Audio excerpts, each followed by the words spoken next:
Assalamualaikum warahmatullahi wabarakatuh. Selamat pagi teman-teman semuanya. Sebelumnya perkenalkan, saya Olivia Cikalistiawan, perwakilan dari kelompok D, kelas F, mata kuliah metode penelitian eksperimen.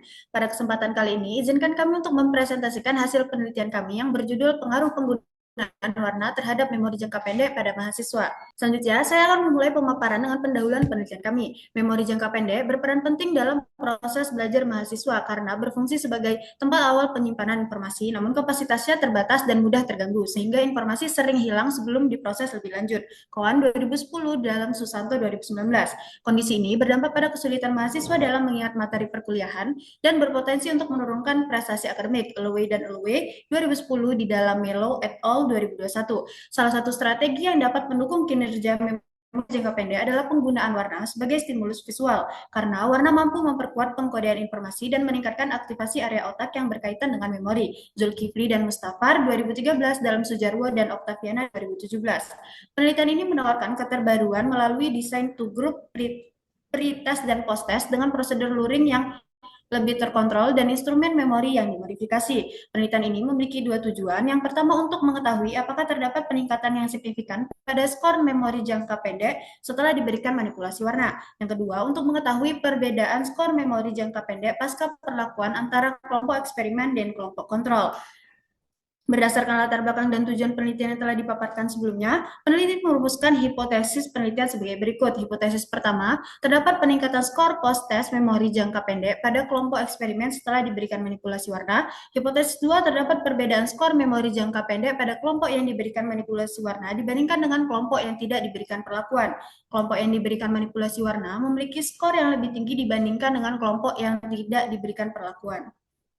Baik, selanjutnya adalah metode penelitian. Partisipan pada penelitian ini dipilih menggunakan teknik purposive sampling dengan kriteria mahasiswa UI dengan rentang usia 18 hingga 24 tahun dan tidak mengalami buta warna. Sehingga seluruh partisipan yang kami dapatkan adalah berjumlah 12 orang dengan 6 orang laki-laki dan 6 orang perempuan. Kemudian dibagi lagi dengan rincian 3 orang laki-laki dan 3 orang perempuan menggunakan nilai akademik. Selanjutnya, desain penelitian dan upaya kontrol. Penelitian ini menggunakan metode kuasi eksperimen dengan desain two groups pretest post-test dan variabel tergantung yang ada adalah memori jangka pendek, sedangkan variabel bebasnya adalah warna.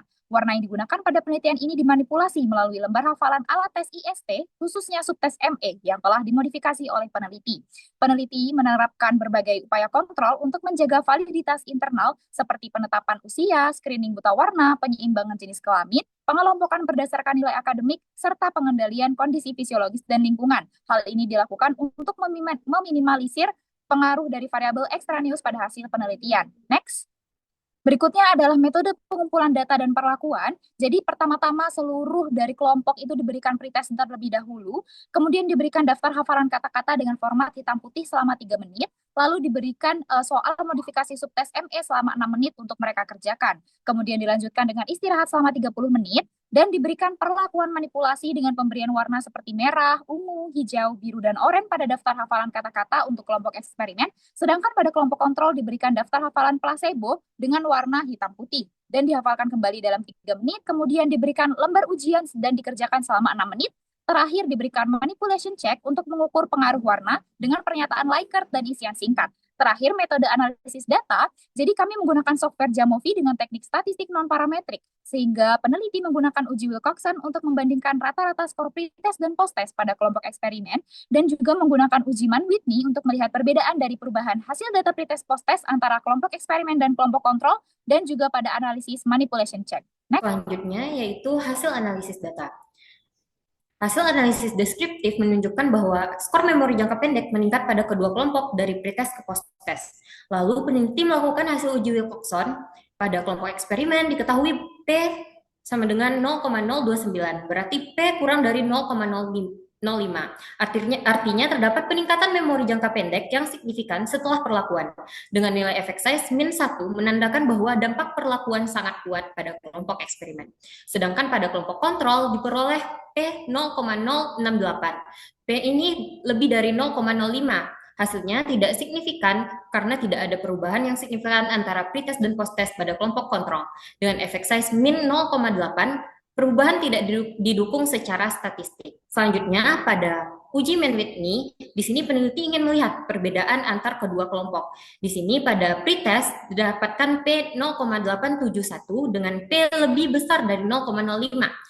Artinya tidak terdapat perbedaan yang signifikan pada kemampuan memori jangka pendek antara kedua kelompok sebelum terjadi perlakuan. Dengan nilai effect size 0,0833 menunjukkan bahwa kondisi awal kedua kelompok relatif sama. Sedangkan pada hasil post-test, P menunjukkan 0,784 dengan p-value lebih besar dari 0,05. Hal ini juga menunjukkan bahwa tidak terdapat perbedaan yang signifikan pada skor memori jangka pendek antar kedua kelompok setelah terjadi perlakuan.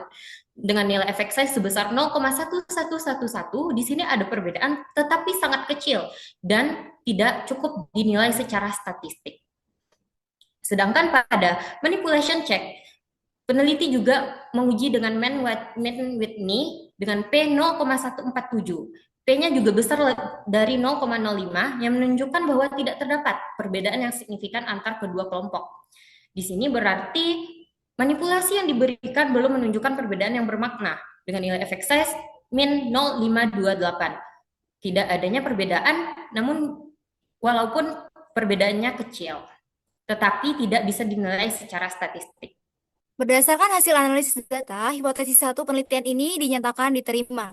Temuan ini menunjukkan bahwa penggunaan warna dapat meningkatkan memori jangka pendek. Hal ini terjadi karena warna mempermudah proses pengkodian informasi sebagaimana yang dijelaskan oleh Spence et al. Pada tahun 2006.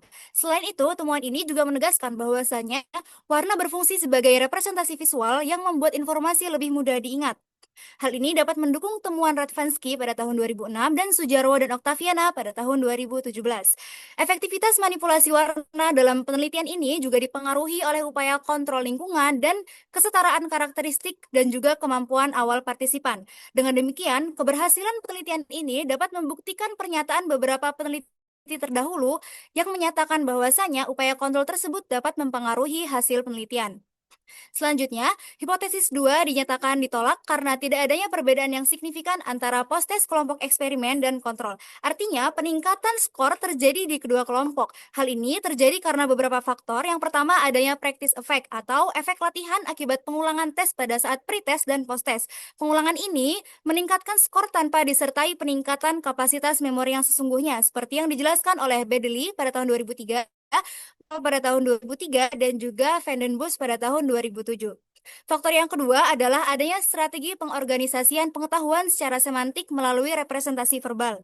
Pengelompokan informasi berdasarkan kesamaan atribut konseptual melalui self-theoretical model dapat membantu proses recall meskipun tanpa adanya manipulasi warna, sebagaimana teori yang dikemukakan oleh Solso pada tahun 2013.